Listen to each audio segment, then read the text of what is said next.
Israel Hezbollah cease fire से ऐसा लग रहा था जैसे कि मिडिल ईस्ट में जंग की आग अब बुझ जाएगी। लेकिन जिस तरह से सीरिया में दुनिया की महाशक्तियां एक बार फिर से एक दूसरे के आमने सामने खड़ी दिखाई दे रही हैं, उससे ऐसा लगता है कि थर्ड वर्ल्ड वॉर की पूरी तारीख जो है वो मिडिल ईस्ट में ही लिख दी जाएगी।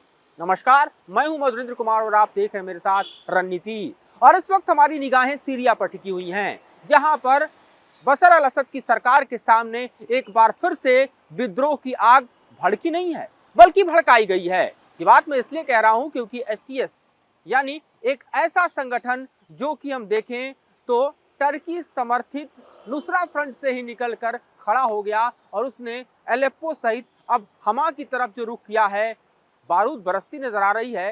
टैंक पर दरअसल देखें तो सीरिया के आर्मी के टैंक पर इस वक्त एसटीएस के लड़ाके नजर आ रहे हैं और बशर अल असद के समर्थन में रूस की एयरफोर्स उतरकर जिस तरह से एयर स्ट्राइक को अंजाम दे रही है, उससे दरअसल इस वक्त सीरिया में आप दुनिया के दो बड़े खेमे को देख सकते हैं। जी हाँ, सीरिया जहां पर हिजबुल्लाह के लड़ाकों पर इजराइल भी कहर बरपा रहा था, वो हिजबुल्लाह जो कि बशर अल असद का सबसे बड़ा समर्थक है। और इस गठजोड़ को अगर बैकएंड से किसी का सपोर्ट मिलता है तो ईरान का मिलता है और जाहिर तौर पर रसिया को मिलता है। पिछले 13 वर्षों में हमने तो दरअसल यही देखा है। दूसरी तरफ आप देखिए तो असद की सरकार को जमींदोज करने के लिए सबसे बड़ा झंडा किसी और ने नहीं बल्कि अर्दवान ने ही उठा रखा है और एक बार फिर से वो बुलंद कर रहा है दरअसल अपने मंसूबों को सीरिया की जमीन पर, जिसकी तारीख हम देखें तो दरअसल 4 दिनों के भीतर ही एक नए माजरे को क्रिएट कर हिंसा, विध्वंस और आगजनी सहित धमाके और यूं कहें कि समूचे युद्ध का जो परिवेश है उसे हम सीरिया में देख रहे हैं। एक तरफ जहां पर इजराइल हिजबुल्लाह के साथ सीज फायर कर रहा था, वहीं दूसरी तरफ एसटीएस जो है वो दरअसल बशर अल असद की सरकार के खिलाफ जंग का ऐलान कर चुका था। और इस वक्त के हालात में हम देखें तो लगातार एयर स्ट्राइक को अंजाम देते हुए रसिया जो है वो असद के सपोर्ट में उतर आया है। दूसरी तरफ हम देखें तो टर्की एसटीएस को समर्थन दे रहा है अपने नुसरा फ्रंट के जरिए। इसी नुसरा फ्रंट का बदला हुआ नाम दरअसल एसटीएस बताया जा रहा है। यानी सब कुछ दो खेमे में बटा हुआ। एक तरफ जहां हम देख रहे हैं कि हयात तहरीर अल शाम यानी एसटीएस है, जिसके पीछे अल नुसरा फ्रंट है। वो अल नुसरा फ्रंट जो कि अर्दवान के सपोर्ट में है। टर्की जो कि नेटो का मेंबर है। अमेरिका भले कह रहा है कोई इस जंग के मैदान में नहीं है, लेकिन ये माना जा रहा है कि अमेरिका का समर्थन भी उसे प्राप्त है। दूसरी तरफ आप देखिए तो असद के सीरियाई सरकार के समर्थन में ईरान और रूस साफ तौर पर दिखाई दे रहा है। यानी एक तरफ जहां इजराइल है, अमेरिका है, टर्की है, वहीं दूसरी तरफ फिर ईरान है, रसिया है और सीरिया की असद सरकार है। यानी दो खेमा आपको आमने सामने सीधे तौर पर दिखाई दे रहा है और जंग भड़कता हुआ भी हमें सुनाई दे रहा है। मैप पर हम देखने की कोशिश करें तो दरअसल जिस तरह से अलेप्पो से और बढ़ते हुए हम हमा की तरफ देख रहे हैं एसटीएस को, तो इस बीच जो सेंट्रल स्क्वायर है, सिटाडेल है, एयरपोर्ट है, सब कब्जे में आ चुका है। बाहर की तरफ हम देखें तो वहां से सीरिया की सेना निकल चुकी है। अलेप्पो का हिस्सा खाली है। मौके का फायदा उठाकर जो सीरिया की सेना जब पीछे हटी है तो वहां पर जो कुर्दिश मलेशिया हैं उनके समूह ने भी एक बड़े हिस्से में कब्जा कर लिया है और जो टैंक है सीरियाई आर्मी के उस पर एसटीएस आगे बढ़ती हुई दिखाई दे रही है कब्जे के साथ। और इस तरह से आप देखिए तो एक नया जंग का मैदान जो है वो सीरिया बन चुका है और दुनिया की महाशक्तियां दो धड़े में बटी हुई यहाँ नजर आ रही है। अब आपके मन में सवाल आ रहा होगा कि एसटीएस अचानक कैसे पैदा होगा, ये कौन है एसटीएस और इसकी पृष्ठभूमि क्या है। तो एसटीएस दरअसल वो आतंकी संगठन है जिसने अलकायदा, मुजाहिदीन शुरा काउंसिल और साथ ही आर्मी ऑफ कॉन्क्वेस्ट के साथ काम किया और उसने दरअसल अपने आप को तो अलकायदा से अलग कर लिया, लेकिन 10,000 लाखों की सेना खड़ा करके वो अब सुन्नी इस्लाम के जरिए सीरिया को पूरी तरह से इस्लामिक राज बनाने की लड़ाई और जंग शुरू कर चुका है। ये है एसटीएस और ये एसटीएस कोई और नहीं, नुसरा फ्रंट जो कि टर्की समर्थित है उसी का एक बदला हुआ चेहरा है, बदला हुआ स्वरूप है, जिसे हम इस वक्त सीरिया के जंग के मैदान में देख रहे हैं। असद की मदद में भले ही रूस की सेना निकल आई है, लेकिन अगर आप देखें तो एसटीएस का रास्ता आगे खुलता हुआ दिखाई दे रहा है। जो रूरल इदलिब का इलाका है, इदलिब में भी इस वक्त हम देखें तो एसटीएस का कब्जा है, उसकी तरफ से हमा की तरफ एक कब्जा दिखाई दे रहा है।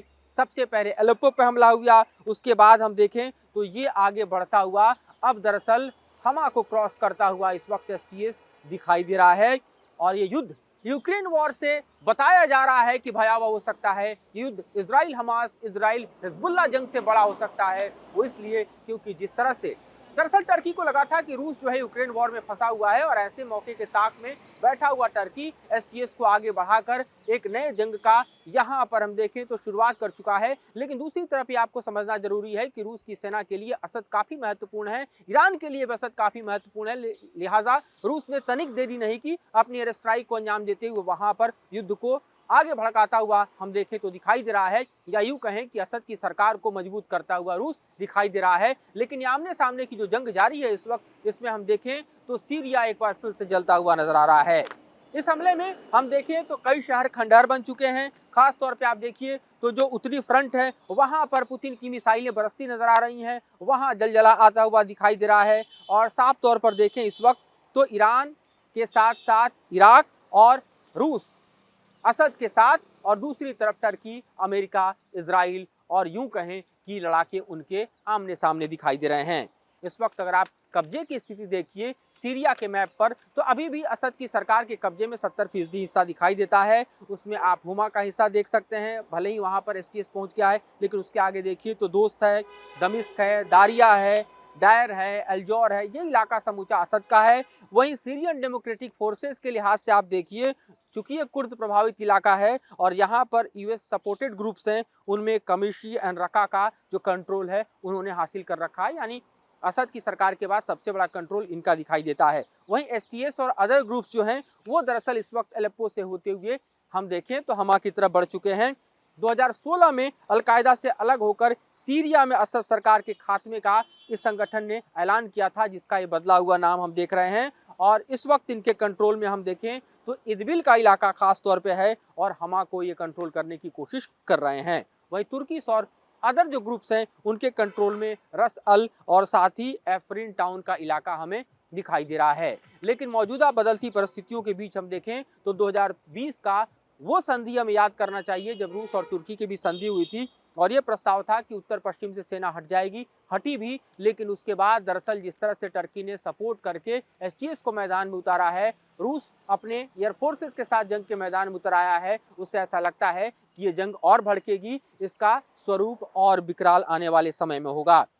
इस तरह आप ये समझ सकते हैं कि जो 13 साल से सीरिया में जारी गृहयुद्ध है, उस गृहयुद्ध की आग इस वक्त जो है फिर से भड़क चुकी है। मिडिल ईस्ट जो कि शांति की तरफ बढ़ रहा था, अब फिर से एक बार अशांत, और सीरिया की जमीन से ही दरअसल दुनिया के महाशक्तियों के टकराव का केंद्र बनता हुआ दिखाई दे रहा है।